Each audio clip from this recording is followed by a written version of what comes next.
Hello everyone, welcome to our pre-calculus pre-recording video. Hopefully you all enjoyed the break and this is the first lesson after the break. So this is about identifying and applying linear functions. So in this lesson we will try to identify a linear function, how we will identify it from the, let's say if some equation is given, if some data are given, then how we will understand if it is linear or not. We will try to understand it. And another thing is where we will apply that linear functions, we will see that. So these are the agenda: identifying linear functions from two different things, from the functions and from the given data. And then we will try to examine where we can apply it. One big example is supply and demand related maths. We will try to look at that as well. So linear function means the average rate of change is a constant, will be constant there. You already actually have seen linear functions a couple of times. Equation of a straight line, that's a linear. In other words, we can say that some function, if you draw it, if you get a straight line, that is a linear function. Just if you want to look at it from the graphical point of view. Okay, if you graph some linear function, you will get a straight line. And if some data are given, then average rate of change will be constant. Average rate of change means what? You already know, that is slope. That means if slope is constant, slope is same for some given data, then it is a linear data. Then the data represents something linear. This and you can see the equation will have this format: fx equals to mx plus b, which is actually equation of straight line. This is written in the function form, fx equals to, we can say y equal to mx plus b also, same thing. So then, so this is the appearance of linear function. This is the model of linear function, fx equals to mx plus b. That means some linear function will look like this, fx equals to mx plus b, like this. Non-linear function will have this kind of extra thing with the equation, with the function. There will be some exponents, there will be some roots, and maybe x is in the denominator. Then we can easily say that this is non-linear. And if you graph it, you will see that this gives us some curve, all of this. And we will see examples in a while. So you see, linear, all of these are linear functions, all of these. Fx equals to 3x minus 2 minus 12x plus 9.5. So this kind of thing. See, everything has some kind of similarity. There is no power, there is no root. These are non-linear. These are non-linear. X plus 1 divided by x minus 1. All this kind of thing. These are non-linear and these are linear. All of this. Okay. And if you draw any one of this from here, you will see some straight line. Either it is going up or going down, or it is horizontal or vertical, whatever it is. All of them is some straight line. Okay. This is actually all. This one is y equal to minus 7 is a horizontal line. No vertical lines given here because that's not a function. All right. So from here, now try to identify which one is a linear function. Try to identify it. We will give you some time. Try to figure out which one is linear from this all these functions. There are many functions here, 39 to 62. So pause the video and try to find out which one are linear functions. Try to identify it.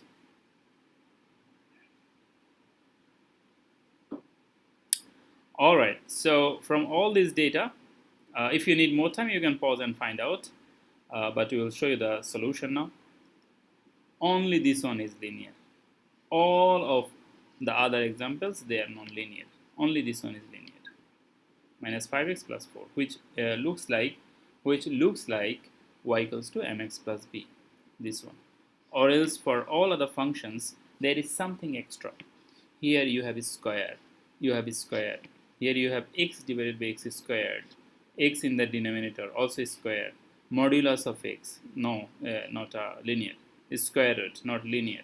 So this way we can actually look at them, and you'll notice that just only this one is linear and all other functions are non-linear.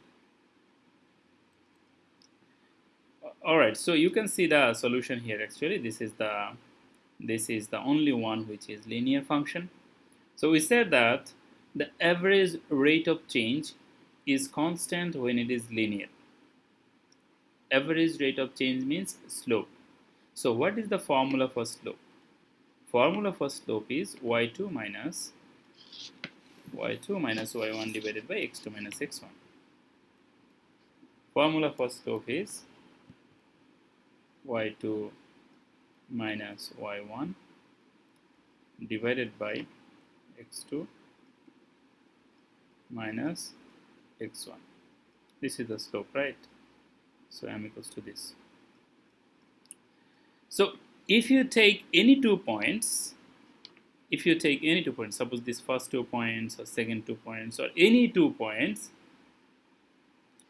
and do the calculation here in this formula, if it is linear, you will see the same answer repeatedly comes. For all the data, same answer will come, constant answer.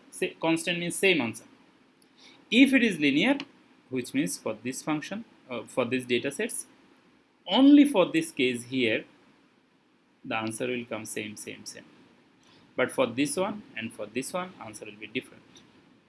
So how it comes same for this data, let me show you so that you can do the calculation for this data by yourself. First of all, notice that they have written here x comma y equals to 20 comma 50. So basically this is this 20 and this 50, this 30, this 47.5. So basically the same thing. We can find it from here also. So our first value is x1, this is x1, this is y1, this is x2, this is y2. Okay. Now we write it here. This is y2 minus y1. That means 47.5 minus 50. Okay. Divided by 30, which is x2 minus 20. Okay. So what is the answer here? This is 47.5 minus 50, which is 2.5 minus 2.5. 30 minus 20, which is 10. So if we divide it, you can keep it as it is, or you can just divide for the fraction. Both works. Let's say our function is like this. We don't want to. We are a little bit lazy. We don't want to calculate it. We are not lazy. Basically, fraction also works. That is what we mean here. Now we can do this for the next 2 points. This 30 and 40, or 40, 50, 50, 60, 60, 70, like this for all the points. But to give you some confidence, I will show it for 2 points which is far apart. Suppose this point and let's say this point. These 2 points. We'll do the exact same calculation. So y2 minus y1, that means 37.5 minus 45. 37.5 minus 45. This is y2 minus y1. Then x2 minus x1. x2 is 70, x1 is 40. 70 minus 40. This equals to what? This equals to 70 minus 40. That means 30. And then this is 5. This is 5, and then this is 2.5. That means 7.5. That means minus 7.5 here. Let's bring it to decimal so that you can see it. The answer will be 0.25, but let me show it in the calculator. 7.5 divided by 30 minus 0.25. See, minus 0.25. So this calculation, from this calculation we get minus 0.25, minus 0.25,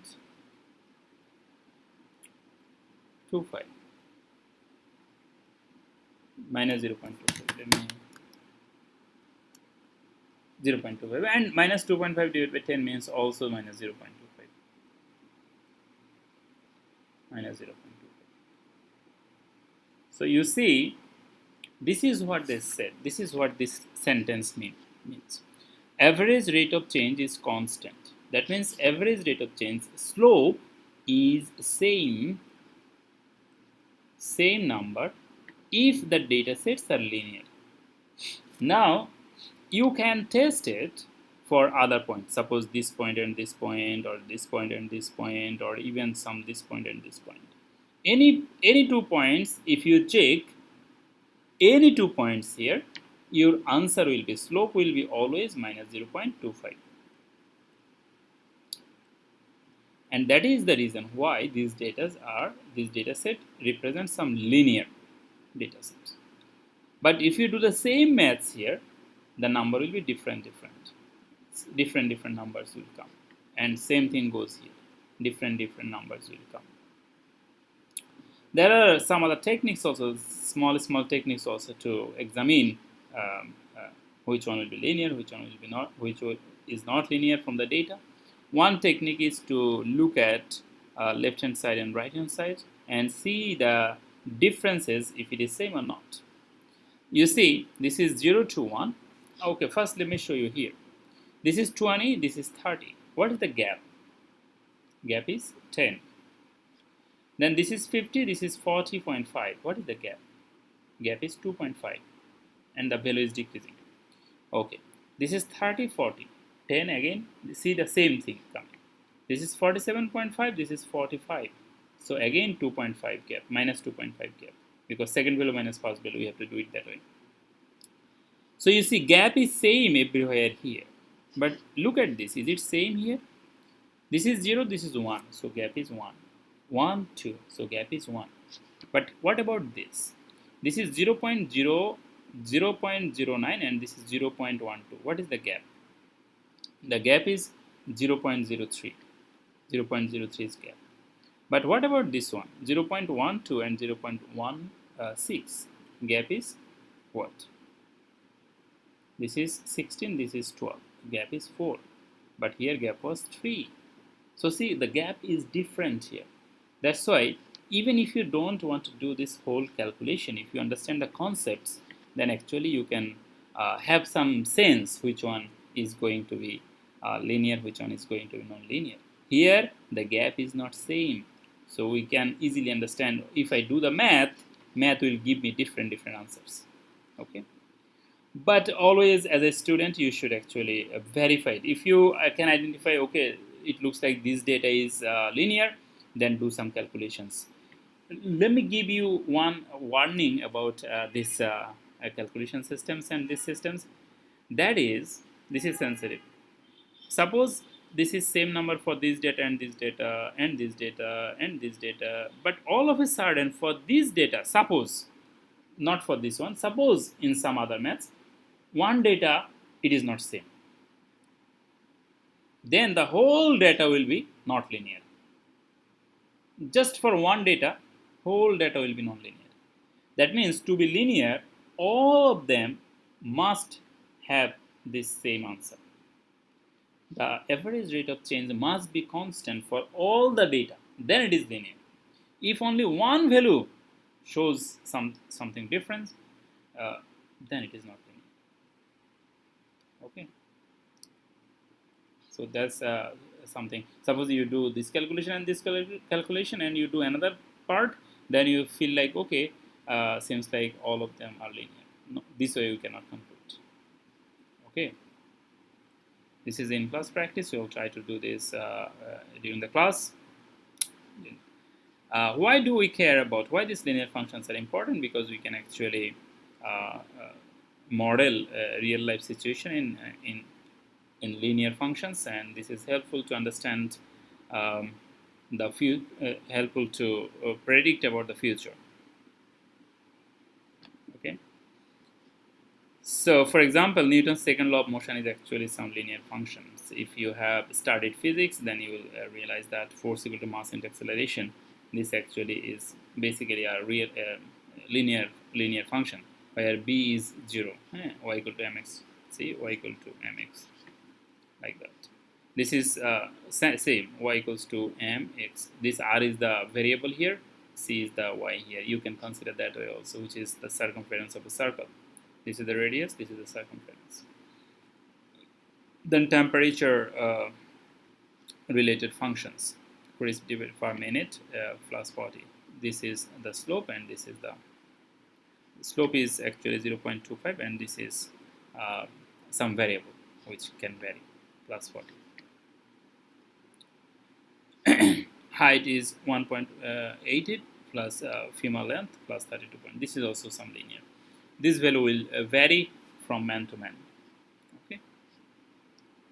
So you see the relationship. This is also y equals to mx plus c, that format. This is what we are trying to say here. That's why linear function is important, because all of these are real life situation, and we can model it by some linear function. The more examples are here about the payment, about the cost. Then this is also cost related, converting degree to Celsius, Celsius to Fahrenheit. This is some scale conversion. Salary equals to this into months. Suppose in 3 months, what is your salary? If 1 month salary is $500, then in 3 months, what is the salary? So same way we can follow. Okay. So all of them actually are representing the linear functions. Or, in other words, we can say that by linear function, we can talk about all of this. Here comes an application math. We will discuss this kind of math in this kind of similar kind of concepts in future classes also. So this is the beginning of this kind of maths. So look at this, how it works. This is the math from the book, example number 5, the supply and demand related maths. One supply function and one demand function is given here. What is supply and what is demand? Supply means the amount of thing that we have in the market, that is the supply. Demand, what is demand? Demand means the amount of material that we want to buy from the market.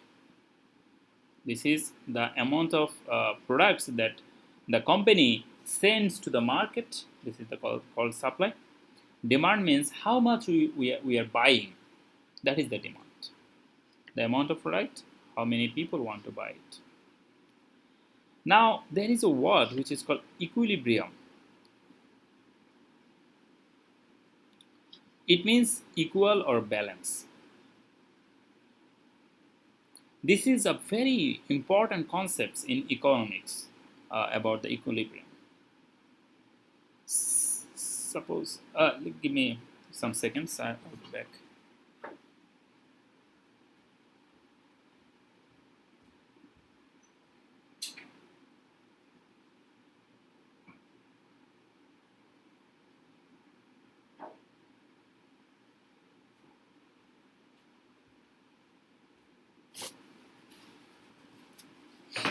All right.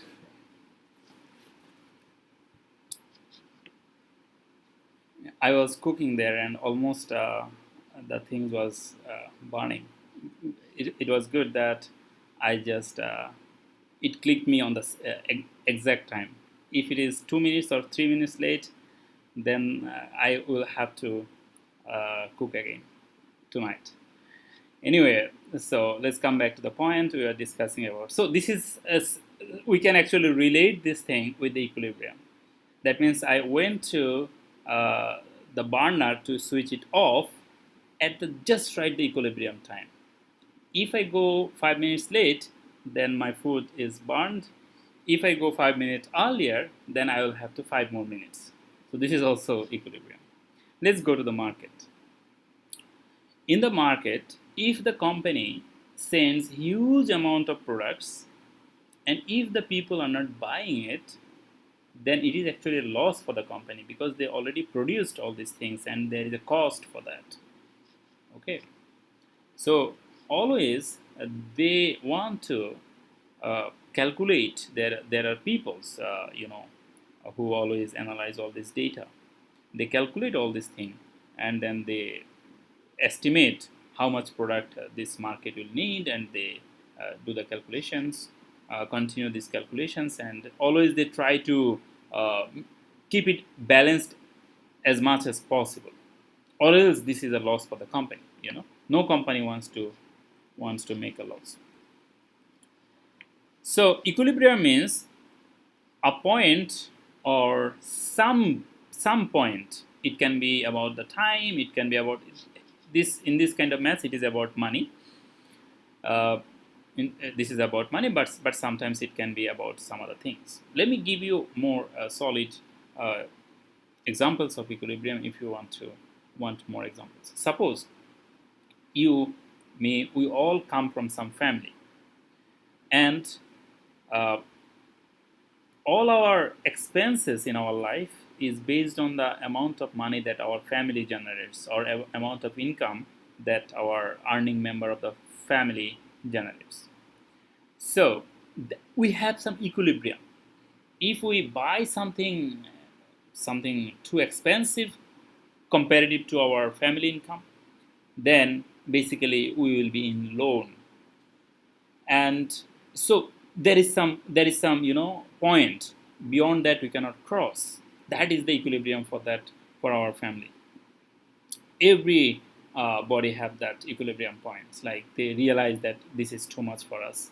When you go to the shopping, you see this and that, then you buy something that matches with the money that you have. That's the equilibrium kind of thing.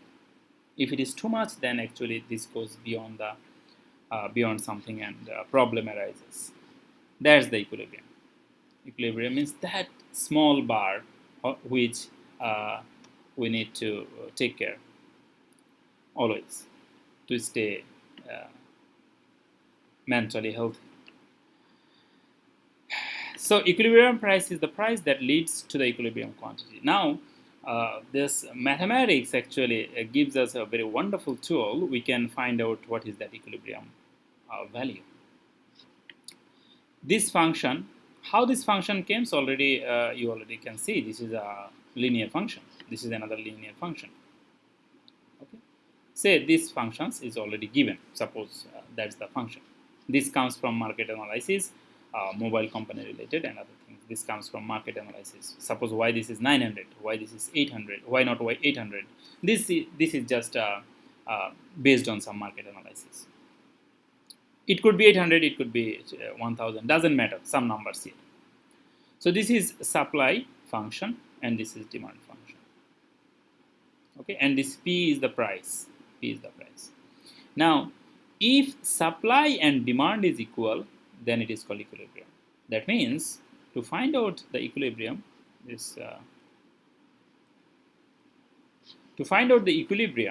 then what can we do is we can write this thing equal to this thing. Then find out P equals to what. This is what is said here. Set SP equals to dP and solve for P. P will be 50 here, and if we put 50 back in the question once again, then we will get 2100, which is the equilibrium amount of quantity. Let me show you this thing. SP equals to dP, that means this equals to this. So you write here SP is 60, P minus 900 equals to minus 15P plus 1850. So based on the rules of solving equation, the rule is keep all the variable in the left side for your betterment of the calculation. Then bring it here. This will become plus 15 because in the other side it is minus. Then this equals to 2850 plus 900. 900 comes from this side to this side. There is two ways to transfer this 900 here. One is you can add both sides 900, then this positive and negative 900 will be cancelled out. There will be a positive 900 here. So both ways works. This is 60 and this is 15. So 60 plus 15 means 75. 75 p. And this equals to, this is 0. 0 plus 0 equals to 0. This is 5. 5 plus 0 equals to 5. This is 8. This is 9. 8 plus 9 equals to 17. 17, from 17 we write 7. Carry is 1. 2 plus 1 equals to 3. Now see, there is a 75 in our left hand side, so we will have to divide both sides by 75 to get rid of this number in the left side. So divide it in the both sides. In mathematics, you can always do this. If you need to divide by the same number both sides, you can do. We are allowed to do that. Actually, this will come 50. I'm just showing you so that you believe it. See, if I divide 3750 divided by 75 is 50. So this is what this math is doing here. So P equals to 50. This means that this is the equilibrium price. That means $50 is the equilibrium price. And if the company is selling more than this or less than that, both is a problem. Equilibrium means that. There will be two kinds of problem. If the company sells it for more price, then people will not buy it. If the company sells it less than this price, then company will not make profit. Okay, there will be extra amount in the market. So this is the price, and then we can put this 50 in P here or P here, then we will get the equilibrium quantity, which is 2100. You can try it. 60 into 50 minus 900. 60 into 50 means 3000. 3000 minus 900 equals to 2100. So this way we can do this math. Next part of this math is actually similar. This is called SP is greater than DP. Question is find where supply is greater than demand. That means SP is greater than DP. So the same math we can do this way. We can just write it. Let's take another color. Black color is better here. So basically the same answer coming. See, P is greater than 50, and the question is where supply is greater. So supply is this side. 60P minus 900. This is supply. So supply is greater than demand. Then you just give this sign, which is greater than. This side is greater than. Same, greater than. Greater than. So price is P is greater than 50. Okay. So if the price goes more than 50, suppose you ask for $60, you ask for $60, $70, then you will ask it, then people will not buy it. That means in the market, there will be more products. Okay, this is another way to look at this. Okay, if you set the price too much, then suppose you already have the product is already in the market, then this is the situation. Product is already in the market. Then if the price is more than this value, if you say that my price of this mobile phone equilibrium is 50. Now this 50 is actually deciding everything. P equal to 50, that is deciding everything. Okay, that is deciding everything. And if this question is find where supply is less than demand, then we will put just less than sign here. Okay, then that will be the answer. And if they say that find where demand is greater than supply, then we will write the demand function first and do the same calculation. So basically, all the ways where, I mean, it doesn't matter how we transform this question, the process will remain same. This is what we mean by this.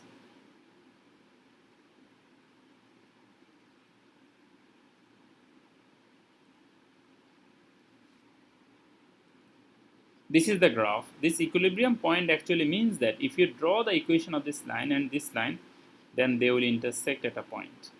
They will intersect at a point. Okay, they will intersect at this point. Okay, that is the equilibrium point. Equilibrium point means where these two straight lines intersect. So this is another way. Suppose if you don't want to do the math algebraically, then graphically also you can solve this math. Like where is the equilibrium point? We can do that calculation. So this kind of math, we have the same kind of math once again here, similar kind of maths. By the way, let me go back a little bit here. Suppose we said that about supply and demand related things, we said that if the price is less, if the price is less in the market, suppose you already made that product, then it will match. It will not contradict with this match. If you think that these both concepts are contradicting with this, then think about it. Suppose the product is not in the market, then what about that? You already know that the price is this, then how can you make the profit from the company's point of view? Then it will not contradict. This is what I am saying here. All right, let's go. And this math will always follow as it says.